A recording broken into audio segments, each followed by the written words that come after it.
Hello everyone. ஒரு ஆணும் பெண்ணும் பல்வேறு எதிர்பார்ப்புகளோட ஒரு திருமணம் பண்ணிக்கிறாங்க. அப்படிப்பட்ட திருமணம் வேறு சில காரணங்களாலேயோ இல்ல கருத்து வேறுபாடுகளினாலேயோ ஒரு பிரிவுல கொண்டு போய் முடியுது. அப்படிப்பட்ட அந்த பிரிவை பொறுத்த வரைக்கும் சட்டப்படியான ஒரு பிரிவா இருக்கா அப்படிங்கிறத நம்ம இந்த வீடியோல பார்க்க போறோம்.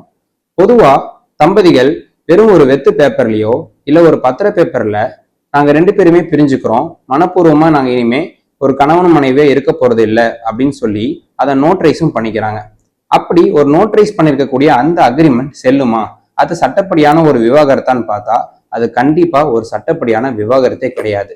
காரணம் என்னன்னு பாத்தீங்கன்னா, நம்ம முறையா நீதிமன்றத்தை அணுகி நீதிமன்றத்தின் மூலியமா வாங்கக்கூடியதான் நம்ம விவாகரத்துன்னு சொல்லுவோமே தவிர, ஒரு நோட்டரி கிட்டேயோ இல்ல வெறும் ஒரு வெத்துத்தாள் மூலியமா நம்ம வாங்கக்கூடிய அந்த அக்ரிமெண்ட்டை பொறுத்த வரைக்கும் அது விவாகரத்து ஆகாது. பொதுவா தம்பதிகள் நாங்க திருமணத்தை பதிவே பண்ணல, அப்படி இருக்கும்போது வெறும் நோட்ரைஸ் மட்டும் பண்ணிக்கிட்டா போதுமானது தானே அப்படின்னு நீங்க சொல்லலாம். ஆனா எந்த ஒரு சட்டத்திலையும் registration of marriage is compulsory or மேண்டட்டரின்னு சொல்ல கிடையாது.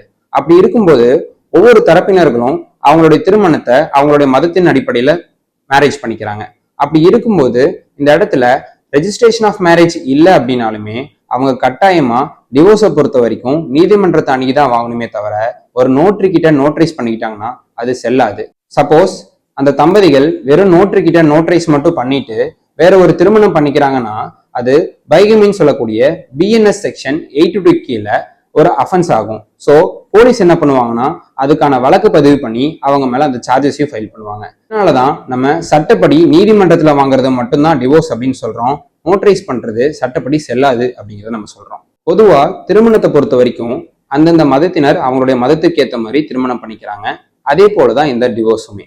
உதாரணத்துக்கு சொல்லணும் அப்படின்னா, ஒரு இந்து முறைப்படி ஒரு திருமணம் பண்ணிக்கிறாங்க அப்படின்னா அவங்க ஹிந்து மேரேஜ் ஆக்ட் கீழேயே டிவோர்ஸும் அப்ளை பண்ணிக்கலாம். அதே போலதான் மற்ற மதத்தினர்களுக்கும் அவங்களுக்குன்னு கொடுக்கப்பட்ட அந்த சட்டத்தின் மூலியமாவே அவங்க தீர்வு காணிக்கலாம்.